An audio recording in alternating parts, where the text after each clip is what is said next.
မင်္ဂလာပါရှင်ကျမတို့ channel ကနေနောက်ဆုံးရရှိထားတဲ့သတင်းသစ်များကိုတင်ဆက်ပေးပါရမယ်ပထမအဆုံးမြန်မာစစ်တပ်၏ဖွဲ့စည်းပုံနဲ့အမိန့်ပေးခိုင်းစေမှုစနစ်အရတားအစိုးရ၏အုပ်ချုပ်စီမံခန့်ခွဲမှုအောက်တွင်ရှိမနေဟု ICJ တရားရုံးသို့ဂမ်ဘီယာတင်ပြတဲ့သတင်းကြောင်းကိုတင်ဆက်ပေးပါမယ်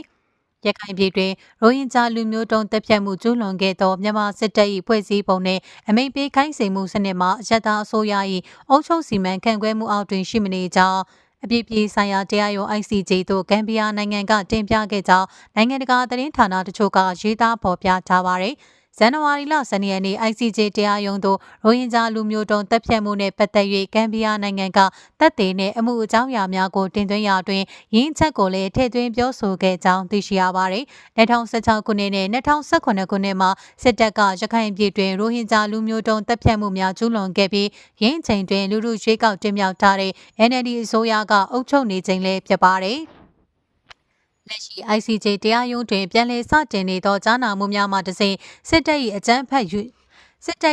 မှုရန်မှလွတ်မြောက်လာသောရိုဟင်ဂျာများမှ၎င်းတို့ကျူးလွန်ခံခဲ့ရမှုများအတွက်တရားမျှတမှုရရှိရန်နှင့်အနာဂတ်လူမျိုးတုံးတပ်ဖြတ်မှုများအတွက်စံနမူနာတစ်ခုကို ICJ တရားရုံးကချမှတ်ပေးလိမ့်မည်ဟုမျှော်လင့်နေကြကြောင်းပြည်တိုင်ဂါရီယန်သတင်းစာကရေးသားဖော်ပြပါရယ်နောက်ဆုံးတော့ကျမတို့ရဲ့တန်တွေကိုကြားနေရပြီးအတိုင်းဝိုင်းအတွက်ပြူသဘောဆောင်တဲ့တခုခုဖြစ်လာတော့မယ်လို့ခန်းစားရပါတယ်ဟုအမည်လွှဲထားတဲ့ရိုဟင်ဂျာတူဖြစ်သူမိုနာရီယာက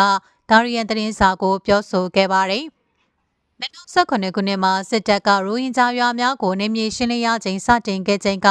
သူမမှလည်းမြန်မာနိုင်ငံရှိသူမ၏နေမှထွက်ပြေးရန်အတင်းကျပ်ခိုင်းစေခံခဲ့ရပါတယ်။အကြမ်းဖက်မှုတွင်သူမ၏အကိုကိုစစ်တပ်ကခေါ်ဆောင်သွားပြီးပြစ်တပ်က၎င်း၏အိမ်ကိုမိရှို့ခဲ့ပါတယ်။ကလေးတွေကိုကျမမျက်စိရှိမှတွင်မိတဲ့ပြစ်ထဲလိုက်တာပါဟုစစ်သားများ၏မရင်းချင်းမှုခံခဲ့ရသောသူမကပြောဆိုပါတယ်။သူမမှာမြန်မာစစ်တပ်၏ရက်ဆက်ကြမ်းကြုတ်သောနှိမ်နင်းမှုများမှာအသက်ရှင်ကျန်းရည်သူများထဲမှပါဝင်ပြီး ICJ တရားရုံးတွင်မြန်မာစစ်တပ်၏ကျူးလွန်မှုကိုပြန်လည်ကြားနာစစ်ဆေးနေသည့်အတွက်ကြာမြင့်စွာဆောင်ဆိုင်နေသောတရားမျှတမှုအတွက်ခြေလှမ်းတစ်ခုနီးကပ်လာပြီဟုဆိုပါတယ်။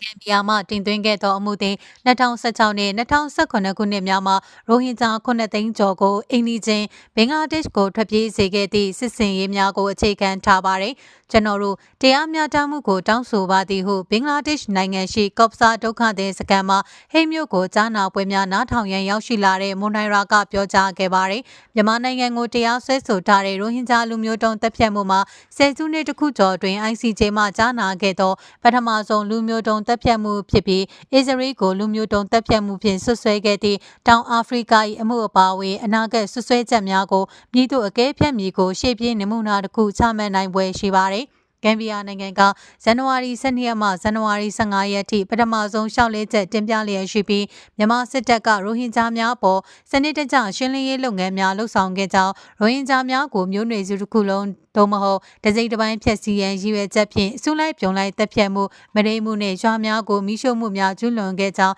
တင်ပြထားတယ်လို့သိရှိရပါတယ်။